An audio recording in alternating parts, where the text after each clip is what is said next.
Hello আমার দুষ্ট প্রিয় মিষ্টি বন্ধুরা, তোমরা সকলে কেমন আছো? বন্ধুরা, তোমাদের জন্য নতুন একটি গল্প নিয়ে চলে আসছি।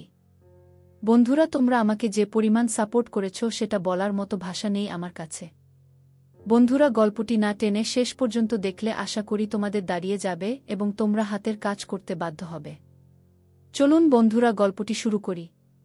এনগেজমেন্টের 7 দিন পর বিয়ের আয়োজন করা হলো। শেখ বাড়িতে বহু বছর পর আত্মীয় স্বজন, পাড়া প্রতিবেশী সকলের উপস্থিতিতে চমকপ্রদ এক অনুষ্ঠান অনুষ্ঠিত হয়েছে। পুরো বংশের একমাত্র মেয়ে সূচনা ভীষণ আদরের। মেয়ের বিয়ে উপলক্ষে 1 মাসের জন্য দেশে এসেছেন রিদওয়ান শেখ। চাচাত ভাই রাদিফের পরিবার, ছোট চাচা রিজওয়ানের পরিবার সকলেই উপস্থিত এই বিয়েতে। বিয়েটা সুষ্ঠুভাবেই সম্পন্ন হল। বিদায়ের পূর্বে নব দম্পতিকে মেয়ের বাড়ির সকল আত্মীয় স্বজনদের সঙ্গে পরিচয় করানো হচ্ছে।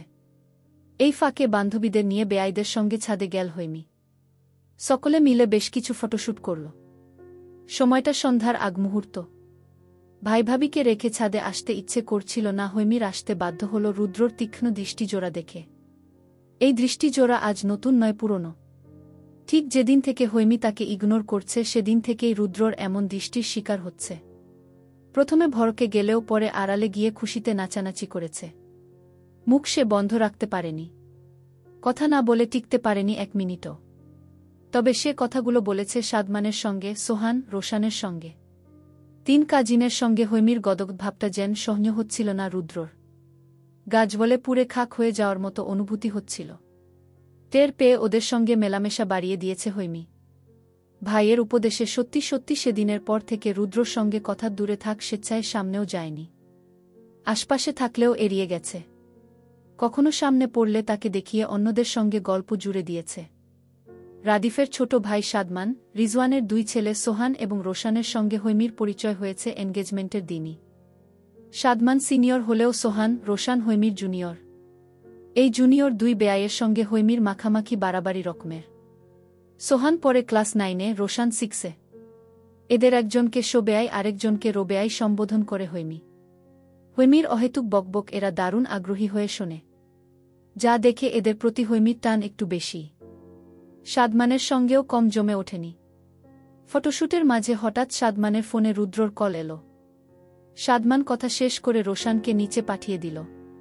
কিছুক্ষণ পর রোশান জুস খেতে খেতে ছাদে এলো।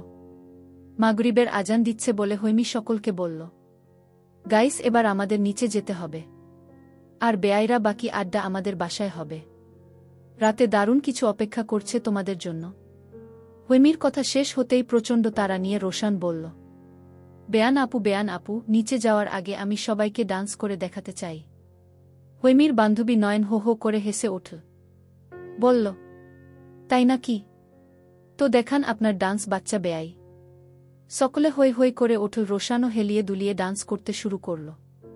হৈমি ভিডিও করার জন্য উদ্যত হতেই হঠাৎ রোশান তার সামনে এসে কোমর দোলাতে লাগল। হাসতে হাসতে এক এক জনের পেটে খিল ধরে যাচ্ছে। সকলের হাসির তালে রোশান লাফাতে শুরু করল। লাফাতে লাফাতে হাতে থাকা গ্লাসের সম্পূর্ণ জুস ঢেলে দিল হৈমির গায়ের উপর। ফলশ্রুতিতে তার সাদা রঙের লেহেঙ্গাটা ভিজে বিশ্রী দেখাল। আতকে ওঠে চিল্লিয়ে উঠল হৈমি। আতকে উঠল রোশান নিজেও। নাচ থামিয়ে মুখে হাত দিয়ে বলল, ইস, ড্রেস নষ্ট করে দিলাম তো। নাক ফুলিয়ে রোশানের কান মলে দিল হৈমি। গটকটিয়ে বলল, ইচ্ছে করে করেছ তুমি। আমি সব বুঝতে পেরেছি। এসব কে শিখিয়েছে তোমায়? ওই গুন্ডাটা নিশ্চয়ই। সাদমান হাসতে হাসতে বলল, যত দোষ এখন আমার ভাইয়ের। সে এসবের আগেও নেই পরেও নেই, তবুও তাকে টানছ কেন? কাহিনী কি? সোহান বলল, রোশান ইচ্ছে করে করলেও মন্দ করেনি। বেয়ানের সঙ্গে একটু আধটু হয়েই থাকে। বেয়াইদের কথা শুনে হৈমি সহ হৈমির বান্ধবীরা মিলে ঝগড়া বাঁধিয়ে দিল। নিচে যাওয়ার আগে নয়ন সাদমানকে শাসিয়ে গেল, এর প্রতিশোধ আমরা নিয়েই ছাড়ব। নিচে যাওয়ার পর হৈমির অবস্থা দেখে সাদমানের মা জেরিন তাকে সূচনার রুমে গিয়ে পোশাক পাল্টে নিতে বলল। নাক ফুলিয়ে হৈমি বলল, আমি তো আর কোনো ড্রেস আনিনি চাচি গু। সূচনার কাভার থেকে একটা শাড়ি পরে নাও। আমি শাড়ি পরতে পারি না গি। আহারে, মন খারাপ করছো কেন? তুমি যাও, আমি কাউকে পাঠাচ্ছি। কাউকে না পেলে আমিই যাব। হৈমি যখন সূচনার রুমে গেল, আড়াল থেকে রুদ্র বেরিয়ে এলো। রোশান তাকে চোখ টিপ দিতেই রুদ্র বাঁকা হেসে পা বাড়াল সূচনার রুমের দিকে। হৈমীর বান্ধবীদের অনেকেই বিয়ে বাড়ি থেকেই নিজেদের বাড়ি চলে গেল থেকে গেল নয়নের সঙ্গে গুটিকয়েক বান্ধবী। জেরিন সূচনার এক বান্ধবীকে বলল সূচনার নন্দকে শাড়ি পরিয়ে দিতে। সে সূচনার রুমেই আছে। সূচনার বান্ধবী কথামতো সূচনার রুমের সামনে পর্যন্ত যেতেই হঠাৎ রুদ্র তার সামনে দাঁড়াল। হকচকিয়ে গিয়ে ঢোক গিল সে। রুদ্র বাঁকা হেসে বলল, মিম, তোমার নাম তাই না?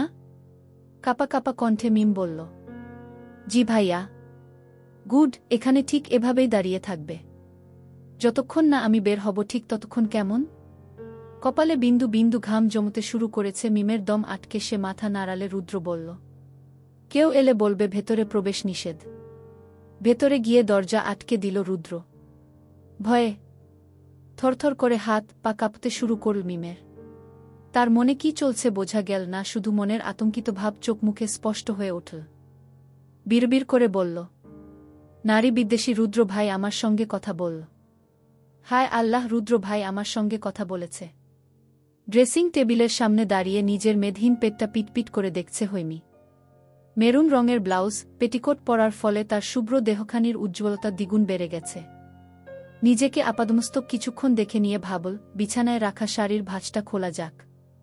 সে পর্যন্ত কেউ নিশ্চয়ই আসবে ভেবে নিয়ে যখন বিছানার দিকে ঝুঁকল তখন সুইচ টেপার শব্দ শুনো সঙ্গে সঙ্গে পুরো রুম অন্ধকারে আচ্ছন্ন হয়ে গেল। সে ভয় পেয়ে চিৎকার দিল, কে কে? মুহূর্তেই বলিষ্ঠ একটি হাত তার মুখ চেপে ধরল। আতঙ্কিত হয়ে ধস্তাধস্তি শুরু করল হৈমী। মুখে চেপে রাখা হাতটি অল্প আলগা হতেই সজোরে কামড় দিল। সঙ্গে সঙ্গে হাতটা মুখ থেকে সরে গেল। রাশভারী এক কণ্ঠস্বর শুনতেই সর্বাঙ্গে শিউরে উঠল হৈমীর। মিস হৈমী, আপনার গুন্ডা ক্রাশ গুন্ডামি করতে হাজির। এটুকু বলেই পেছন থেকে এক হাত দিয়ে পুনরায় শক্ত হাতে হৈমীর মুখ চেপে ধরল।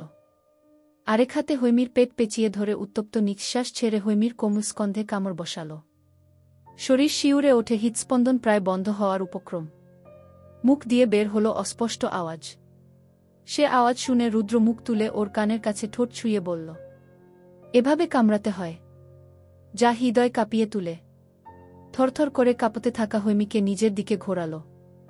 রুদ্রর একঝাঁক উত্তপ্ত নিঃশ্বাস আছড়ে পড়ল হৈমীর মুখশ্রীতে।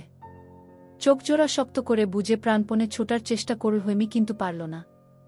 রুদ্র তাকে শূন্যে তুলে সুইচ বোর্ডের কাছে গিয়ে সুইচ অন করল। চোখ খুলে ভয়ার্ত চোখে রুদ্রর দুর্বোধ্য চেহারাটা দেখে নিল হৈমী।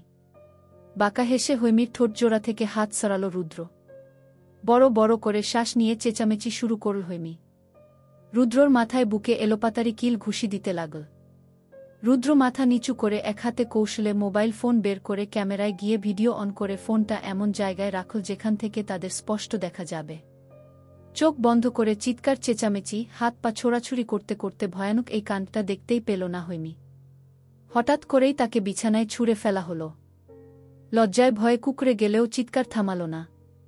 রুদ্র চোখ রাঙিয়ে তার দিকে এগুতে এগুতে বলল, স্বেচ্ছায় আমার ভিতর উদ্দাম সৃষ্টি করে আমাকে ইগনোর?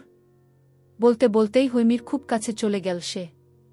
হৈমী পিছিয়ে যেতে উদ্যত হতেই ওর পিঠ আঁকড়ে ধরে কাছে টেনে আনল।